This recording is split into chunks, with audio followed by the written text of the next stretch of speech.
Hello everyone. So today is a very, would you say exciting, special? Well, it needs to be documented anyway. Today is the first day that little Miss Brandy Snap is going to have a lesson. What kind of a lesson? I don't know if she's having a lesson or if I'm having a lesson. Anyway, I have organised a lesson with a lady called Lizzy, and she has met Brandy before because she goes and does clinics and gives lessons at Tilling Hill where Brandy was from, and she's also had a bit to do with the babies there, so she knows her. And I just thought it's a good idea to get started straight away to make sure that I'm doing the right thing by Brandy, and it just gives me some confidence in my handling of her. So I'm not really sure what we'll do today. I'm hoping to ask some questions and get some answers, and just to have a little bit of a plan of how I should be training, because as I've come to know, every day's a training day. As soon as you step into that paddock with her, there's training happening. So also I was going to be riding Colm for the second part of the lesson, because of course Brandy can't cope with the whole hour of a lesson, but he's had some swelling in his back fetlocks. Not sure what's going on there. It seems to have gone down, but I still want to just rest him, so we might just finish out the lesson with Bella. We'll see what the day's going to bring. I don't have any real high expectations. I just thought it would be good to touch base with Lizzy and get started with some coaching, so stay tuned for that.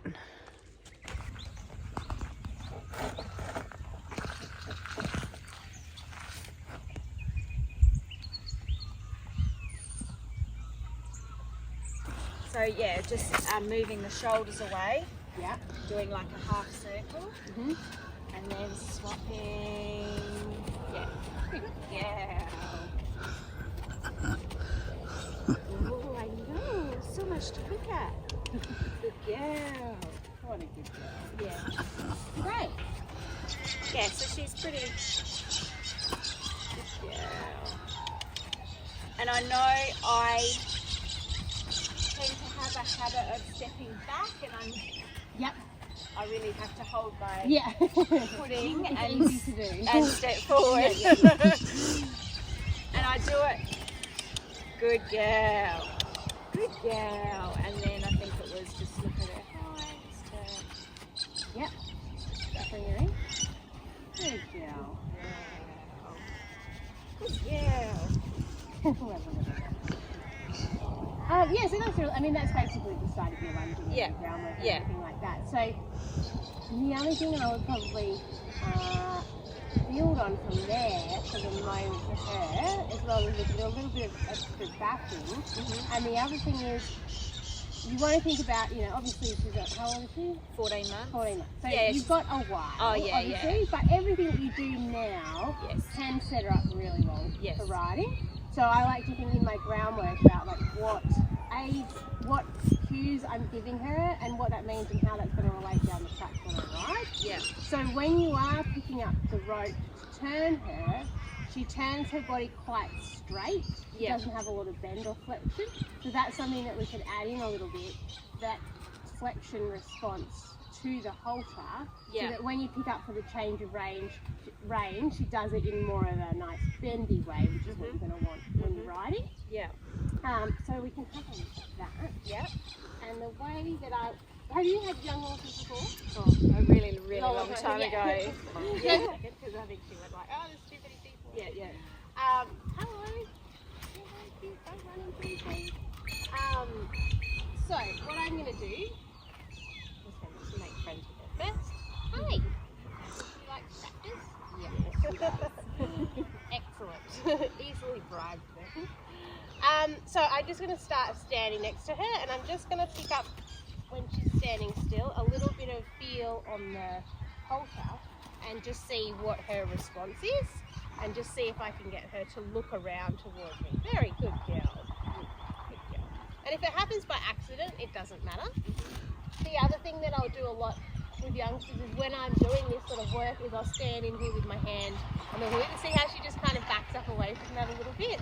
So obviously working on my way down the track towards riding, having that confidence of you being over her is going to be really helpful.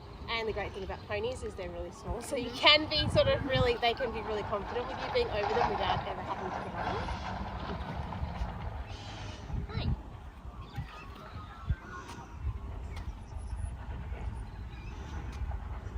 I know you just want to look at me, which is great because that's what I want you to do as well. Very good job.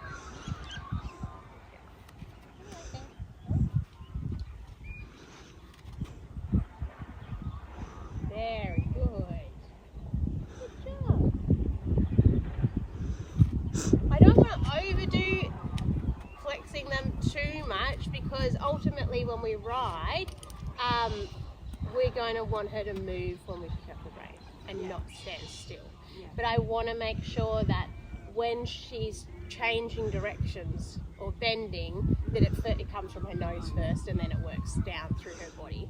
So doing a little bit of that on both sides, adding that into what you're already doing can be quite helpful.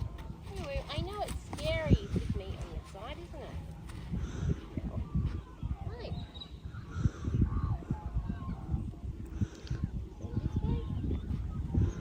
Oh, very clever. And I always want to keep the ears level and not really do it anywhere past, you know, that, not past the shoulder. It's interesting, isn't it, how quickly they get used to you doing everything on the side? Yes. Yeah, so everything you're doing, even leading her from the paddock and stuff, definitely do that on the other side as well. So I say to people, like, when we're riding, you're on both sides. Good job. So the other thing that I wanted to mention with the backup is just having more tools to back her away from you rather than having to go with her necessarily. So I will either use whip or even just the rope. She'd probably use the both. There you go, very clever. And then because when she comes, like when I'm in her space or she's in my space, it's very tempting for her to be like in your pocket or wanting to move off. But if I can get that little bit of distance, it can create a little more relaxation. And also showing her that she doesn't need to be on top of me to find that comfort. She can find that rest spot over there, which again can save you, not problems down the track, but I think she's going to be a horse that's going to want to be in your pocket. She's very friendly. She is very friendly. And she likes attention. So her understanding that her rest space is over there. I think if she stretches her neck out, she can smell me, but it doesn't tempt her to kind of draw in towards me. Good girl. Same for like when you are doing, or when I start lunging and that sort of thing, I won't always bring them into me because that creates that draw to the person. It's great for liberty work, but particularly for, when you're riding, they're not going to be in your pocket because you're sitting on top. So you want them to be able to find relaxation sort of a little away from you and on their own. Aha! If she gets sort of distracted by the rope, I'll just give her a job to do. That's something else that's really important, especially when they're this age, is making sure that you're not telling them don't do that. And it's more of a mindset thing for us because you can become unclear in what you want when you say don't do that because it's not giving her a job to do. So even like with the feed bucket and stuff, rather than don't turn around at me, like go away, give her a job to go away, go over there. When she's chewing the rope, I'll sort of tell her, can you back up and ask her a question because that's much more clear to her in what I want than me just saying stop because that hasn't given her a new thing to do.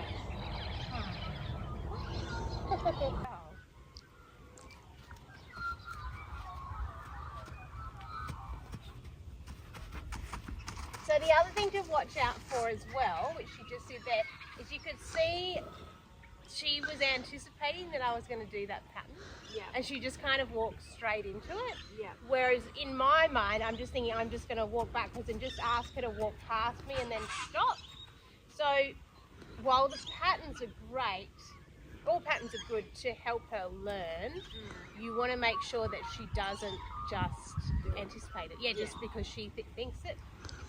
So we want to, if you feel like she is anticipating to do anything, just mix it up a little bit. So I'm just going to ask her to walk there and just stop. And see, it took her a minute to stop, and she was like, "Oh, that surprised me. It was out of the ordinary."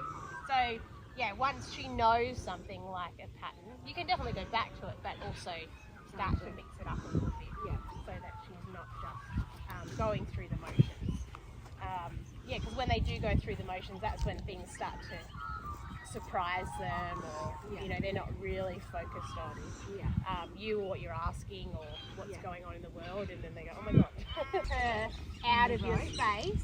Yeah, just with the rope. And you could use the whip for that too, but you want to just focus on her increasing the distance between you and her without you having to go to her. Now, you don't touch me anymore. She's watching you now. So when she's facing away like that, still just keep asking for that? Yep, good. Yeah. So the other thing you can think about too is, when you think about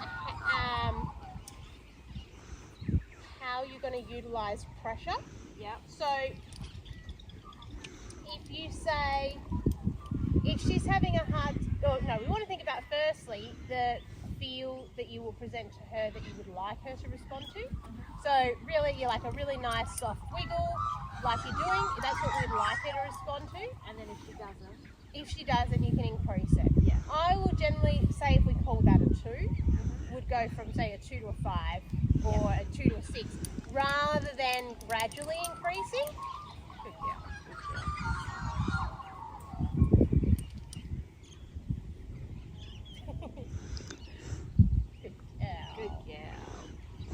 And the reason you want to do that is to create clarity for her.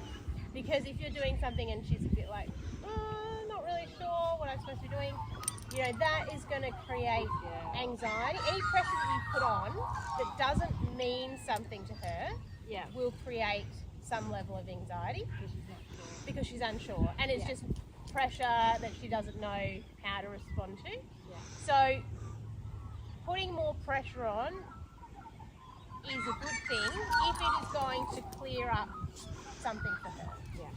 So people get worried about putting pressure on because they don't want to scare the horse. But if it makes sense to the horse, you've seen how much pressure they use with each other in the paddock.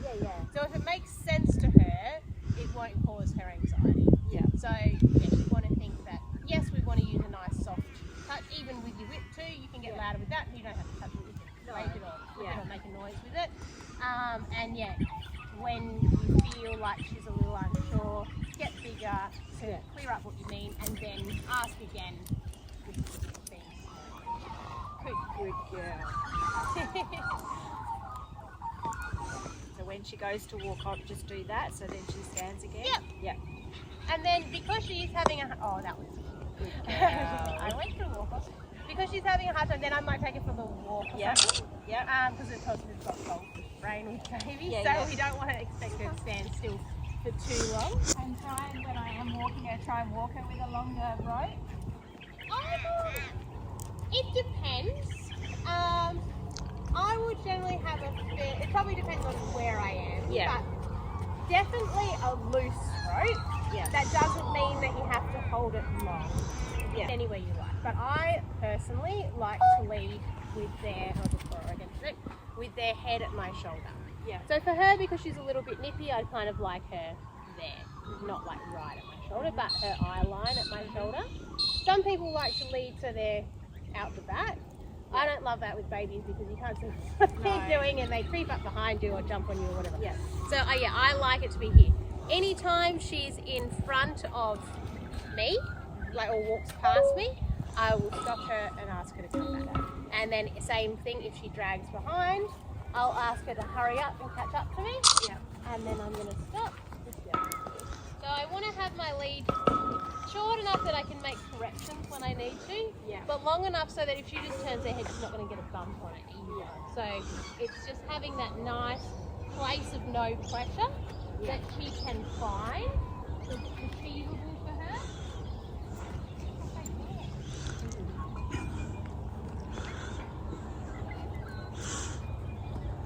And it's going to be much harder anytime she's on the inside of the circle because she's got the advantage of walking less distance. But it can be helpful to do circles both ways just to get her yielding a little.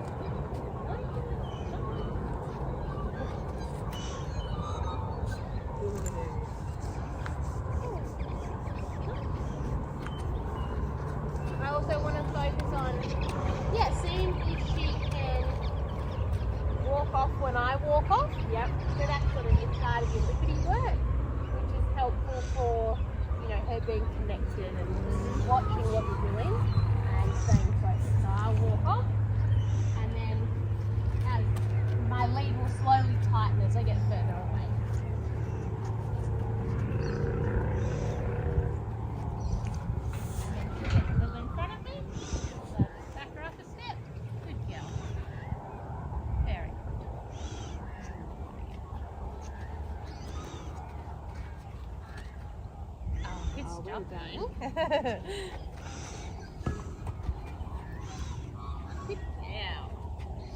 And again, that would transfer to when you are up on top because they feel that intention of your energy moving. Yeah, definitely. Yeah, so all of that, just staying connected, listening to your energy, listening to your intention. Yeah. Now that, her staying connected like that, it doesn't necessarily help you with things like tying or her responses to the halter. Yeah. So that's a separate conversation. Yeah. But you've kind of got to pick and choose which thing you're going to target at one time. And you can adjust your cues depending on what you want to work on. Mm-hmm. So your sequence of cues, excuse you, where are you going?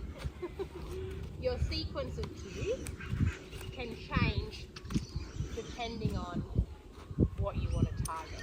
So for example, if I was wanting to work on her following my body language, I would do exactly what I just did. Yeah. If I'm wanting to focus on her responses to the halter, then I would not walk off first, I would ask her to lead off first. Yeah. And that's going to tell me how well she's responding to the actual physical pressure of the halter and lead.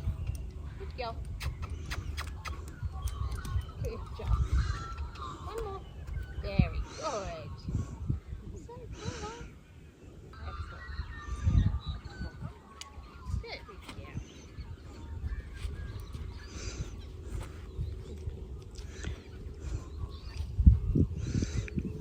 And you can play around with like slowing your feet down as well. Does she slow down when you slow down? Does she speed up when you speed up?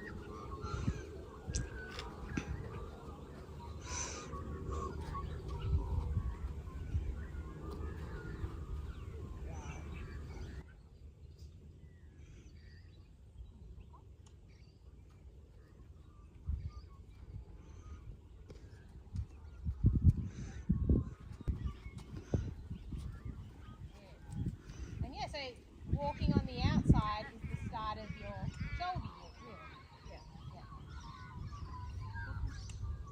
Good girl.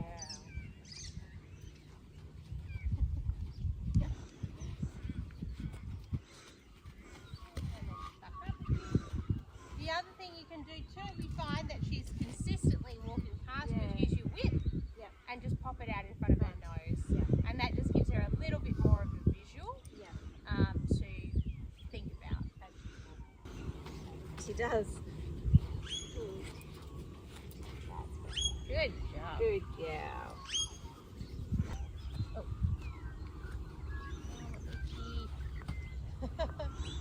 Oh, he's very flexible.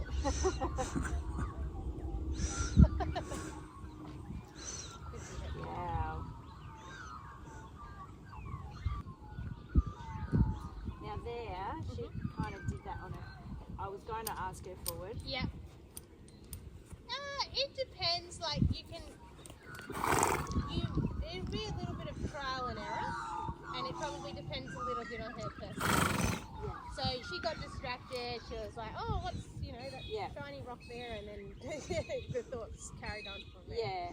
So you think like some horses, you go, "Hey, say no, I should stand there. But some of them, you know, that's too much for them. Yeah. So that's where, you know, as you get to know her, and as we get to know her a little better, we'll know where we can push and where we can't. Yeah. So there is going to be times where you try something and it's going to backfire. Yeah. Or, you know, she's not going to take kindly to it. And that's okay, because you don't know that until you try, because it is very much down to their individual personalities in some senses. And you don't want to be, you know, this really hard sort of taskmaster. You want to build a relationship with her and build communication with her and not just be telling her what to do all the time. Yeah. And, you know, she's very young and immature still. Yeah. So, you know, there's things that are, you know, she's going to get distracted. Yeah, definitely. And I suppose the other thing is, no, just because I patted you. Yeah. Good girl. Like how often and like what sort of... To do stuff with her? Yeah. Yeah, I mean, as much, what are you thinking? Like, what fits into your schedule, I think? Because that's the thing, some people don't have a lot of time. Yeah. So I think short sessions, like 10 minutes is fine. Yeah. You know, 10 minutes, however many times a week you have time for, Yeah. is plenty. More small sessions is much better than, you know, trying to spend an hour and a half one day a week. Yeah. You know, even if, like you said the other day, you went out in the paddock and just picked your feet up. Yes. That's great. Yeah. Things like, you know, when you are spending a bit of time on her feet, like really getting the hoof pick on there and backing them and being a bit clumsy, prepares her well for, you know, the farrier. If you work too quietly, then, you know, someone comes in like you got on the farrier or whatever, and they get shocked by that. Yeah. So you want to sort of leave her there quietly and then, you know, walk away, come back. Move the pole, come back. But this ground tying as well, as, you know, if you get her finding her place over there away from you, that will be very helpful for tying and her staying still. Yeah. Lovely. Good girl.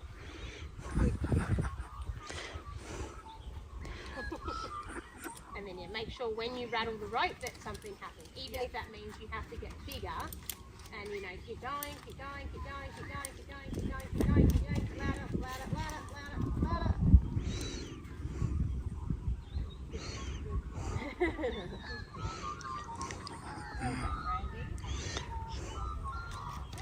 That was so fun.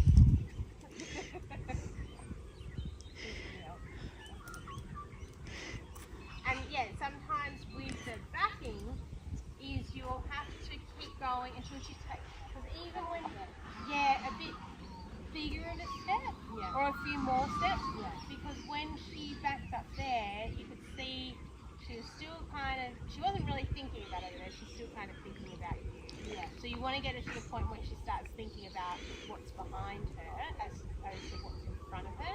And that's when you know that she'll sort of stay back there instead of coming back. And then this ask her to step. You can give her a job to do when she's stuck around.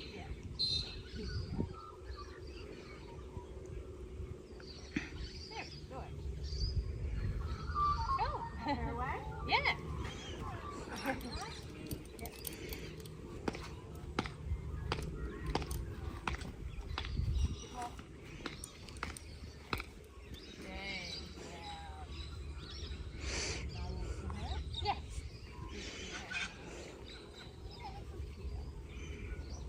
For those in your pocket horses, going to them as opposed to very helpful. Well done. Come on, you can go back and have your hay now.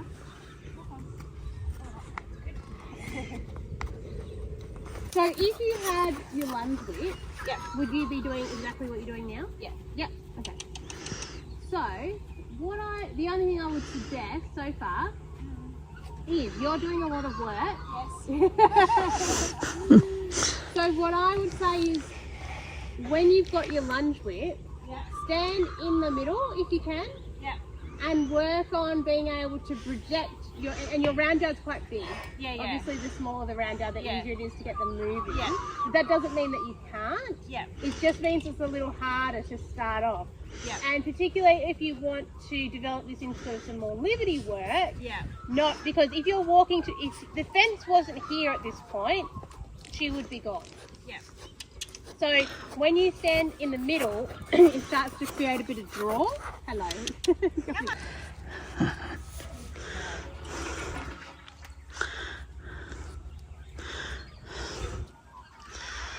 It's like, no thanks.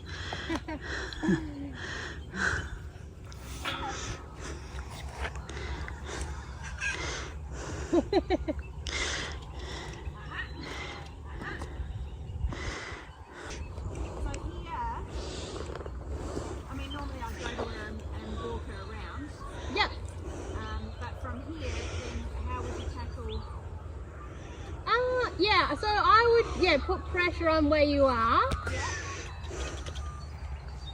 And you might have to even get a little louder, like jump up and down a bit.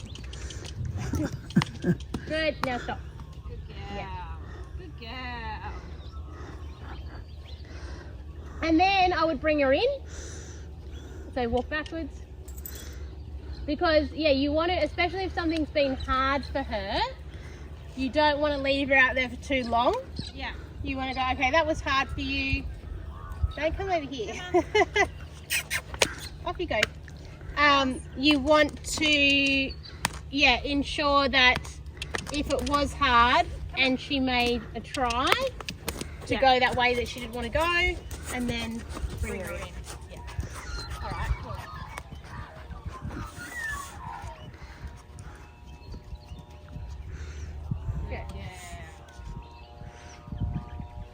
Good job.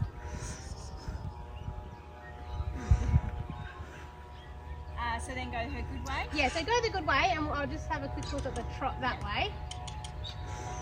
Good girl.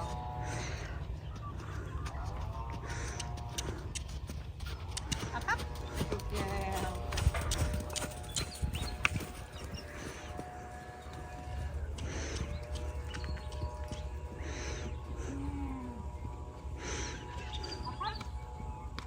So what I want you to do is, after you get her trotting again, just put your body language really low.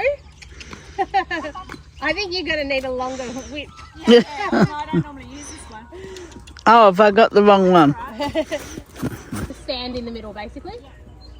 And don't do anything with your whip. And then if she trots again, to go now. Yeah.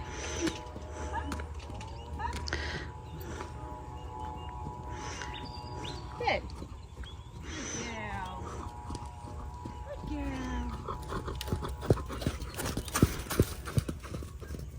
And then walk backwards after she's gone around the poles. Good. Good girl. Very good. So being careful not to keep her going.